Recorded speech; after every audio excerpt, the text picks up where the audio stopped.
Hello children, today I am going to continue your next video from chapter 8 body movements।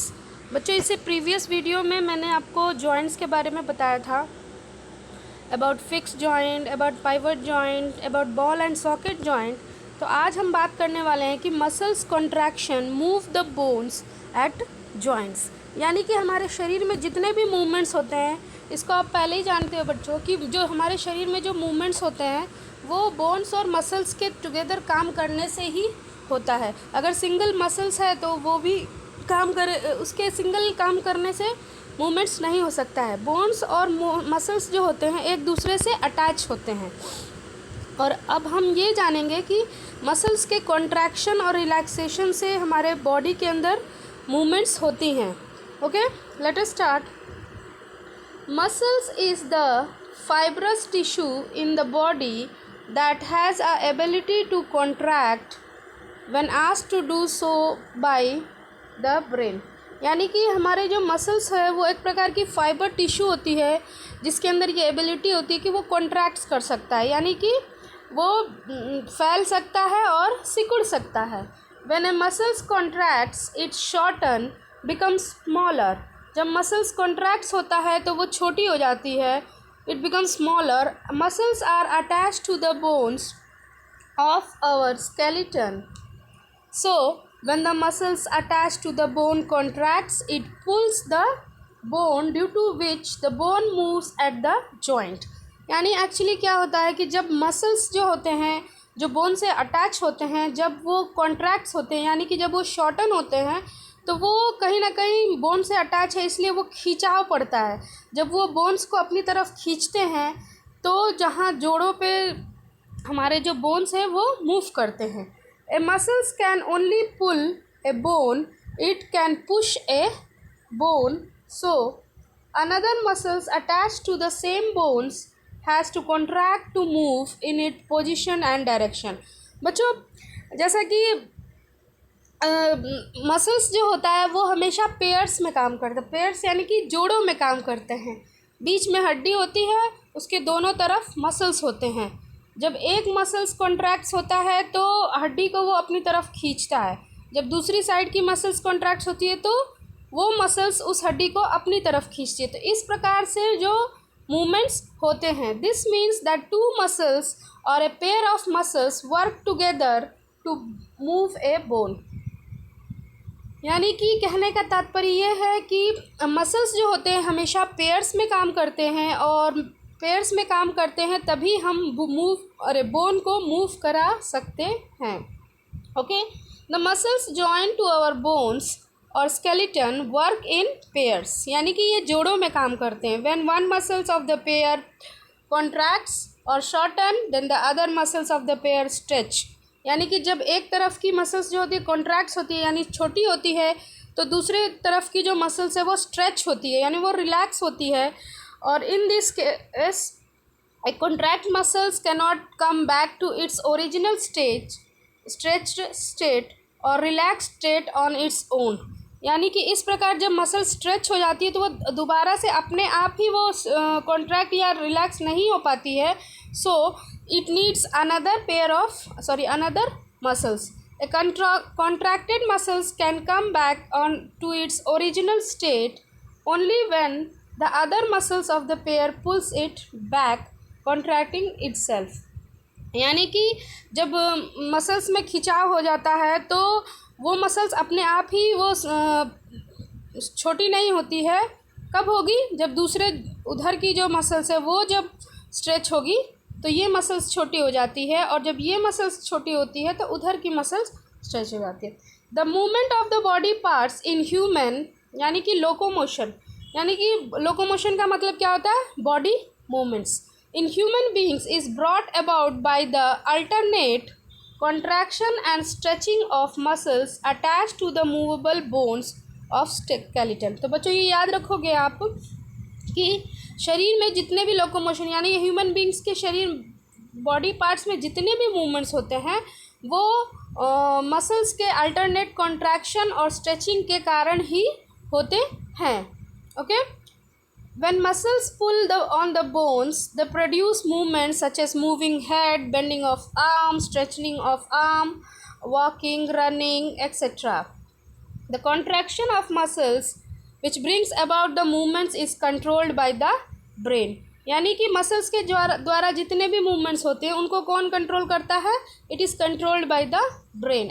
Example of तो एक हम example लेते हैं. As an example of how our body parts move by the action of muscles joint, the bones will describe the bending and straightening of our arm. अब यहाँ पे हम एक मूवमेंट्स को ले लेते हैं और उसको डिस्क्राइब करेंगे तो बच्चों और ज़्यादा आपको ये चीज़ें क्लियर हो जाएगी. यानी किस प्रकार आर्म की जो बेंडिंग और स्ट्रेचनिंग होती है. तो सबसे पहले और arm is consist of two parts, upper arm and lower arm. हमारा आर्म जो है दो भागों में बटा हुआ है. यानी शोल्डर से लेकर एल्बो तक अपर आर्म और एल्बो से लेकर हमारे रिस्ट तक lower arm. The upper arm has one bone. The top end of the upper arm bone is joint to shoulder blade by a ball and socket joint. जैसा कि मैंने आपको पहले ही बताया. The upper arm bone and the lower arm bones are joint at the elbow by the hinge joint. Okay. The upper arm bone has a pair of muscles called biceps and triceps. आपने सुना होगा जो gym वाले जो लोग होते हैं या बॉडी बिल्डर होते हैं तो दिखाते कहते हैं देखो मेरा बाइसेप्स इतना है. तो ऊपर यानी हमारे जो अपर आर्म के जो ऊपरी हिस्से में जो मसल्स होती है उसको कहते हैं हम बाइसेप्स, और उसी के ठीक नीचे जो मसल्स होती है उसको कहते हैं triceps on its two side. The upper end of the both the muscles is attached to fix the bone called shoulder blade by the tendons. Okay. The lower end of the both muscles are attached to the bone lower arm by tendons. ये आपको मैं figure में दिखाऊंगी तो और ज़्यादा clear हो जाएगा. तो सबसे पहले ये नेक्स्ट हम जान लेते हैं कि when we want to bend the arm, the biceps muscles contracts. यानी कि जब हम आर्म को बेंड करना चाहते हैं तो हमारे जो बाइसेप्स वाले मसल्स हैं वो कॉन्ट्रैक्ट्स होते हैं यानी शॉर्टन हो जाते हैं. And the contraction of biceps muscles pull the lower arm. ये क्या करती है? जब हम इसको छोटा करते बेंड करते हैं तो ये हमारी जो मसल्स है लोअर आर्म की हड्डी को अपनी तरफ खींचती है. The biceps muscles contracts and the contraction of biceps muscles pulls lower arm bones, due to which the lower arm moves up. Biceps muscles is called flexor muscles because it flexes the arm. Biceps muscle को हम flexor muscles भी कहते हैं क्योंकि वो ये हमारे arm को क्या करती है? फ्लेक्स करती है यानी बेंड करती है. Please note that when biceps muscles contracts and bends the arm, the triceps muscle stretches or relax. तो बच्चों ये याद रखो कि जब बाइसेप्स मसल्स कॉन्ट्रैक्ट्स होता है तो ट्राइसेप्स मसल्स क्या होते हैं? वो स्ट्रेच होते हैं, वो रिलैक्स हो जाते हैं, बिल्कुल सीधी दिशा में हो जाते हैं. When we want to straighten the arm, the triceps muscles contracts and the biceps muscles straighten. यानी बच्चों याद रखोगे कि जब हम हाथ को मोड़ना चाहते हैं तो उस समय बाइसेप्स की जो मसल्स हैं वो हमारी कॉन्ट्रैक्ट्स होंगी यानी कि शॉर्टन हो जाएंगी, और ट्राइसेप्स मसल्स क्या हो जाएंगी? वो फैल जाएंगी यानी कि वो रिलैक्स पोजीशन में आ जाएंगी. और जब हम आर्म को सीधा करते हैं तो ट्राइसेप्स मसल्स हमारी शॉर्टन हो जाती है और बाइसेप्स मसल्स जो होते हैं वो स्ट्रेच्ड हो जाते हैं. Okay. Let me tell you in the figure. बच्चों आप ऐसे नहीं समझ पाओगे. देख रहे हो यहाँ पे? देखो, लेट मी टेल यू. यहाँ पे एक फिगर मैंने दिया हुआ है. ये हमारा शोल्डर ब्लेड है जहाँ पे हमारा बॉल एंड सॉकेट जॉइंट के वजह से यहाँ पे हमारी शोल्डर जुड़ी हुई है टेंडन्स के द्वारा. अब ये हमारा जो ऊपरी वाली जो भुजा है इसे हम कहते हैं बाइसेप्स मसल्स. क्या कहते हैं? बाइसेप्स. और इसके भुजा के नीचे वाली जो मसल्स है बड़ी सी दिख रही है वो ट्राइसेप्स.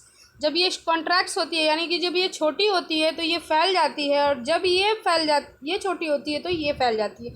यानी इस प्रकार जब हम अपने हाथ को बेंड करते हैं तो हमारा जो बाइसेप्स है वो फूल जाता है. आपने देखा होगा जब हम बॉडी बिल्डिंग दिखाते थे ऐसे अपने हाथ को मोड़ के दिखाते तो हमारा जो बाइसेप्स वाला मसल्स है वो फूल जाता है और छोटा हो जाता है. तो इस प्रकार से ये जो लोअर आर्म है वो खींच के हमारे हाथ के पास आता है. इस प्रकार हम बेंड कर पाते हैं. और जब हम हाथ को सीधा करेंगे तो ये मसल सीधी हो जाएगी और ये मसल शॉर्टन हो जाएंगी। ओके, नेक्स्ट फिगर में आप देख सकते हो बच्चों कि यहाँ हमने अपने आर्म को सीधा कर दिया तो हमारा जो ट्राइसेप्स मसल्स था वो कॉन्ट्रैक्ट्स हो गया और जो बाइसेप्स था वो सीधा यानी कि स्ट्रेचन हो गया। तो इस प्रकार से बच्चों जो मसल्स होते हैं वो हमेशा पेयर्स में काम करते हैं, क्योंकि एक मसल्स हड्डी को पुल करती है और एक मसल्स हड्डी को पुश करती है। ओके, तो मुझे लगता हो कि आप ये फिगर के द्वारा अच्छे से समझ जाओगे कि किस प्रकार से हमारे शरीर में बॉडी मूवमेंट्स होते हैं। तो ये तो हालांकि आर्म्स के बारे में था, ठीक वैसे ही लेग्स होता है, यानी शरीर में जितने भी मूवमेंट्स होते हैं जोड़ों पे, तो वहाँ पे ये मसल्स पेयर्स में काम करते हैं। Next we talk about in the next topic I will tell you about movements in animals. So children, I'm going to close this video. Listen this video very carefully. Thank you for watching.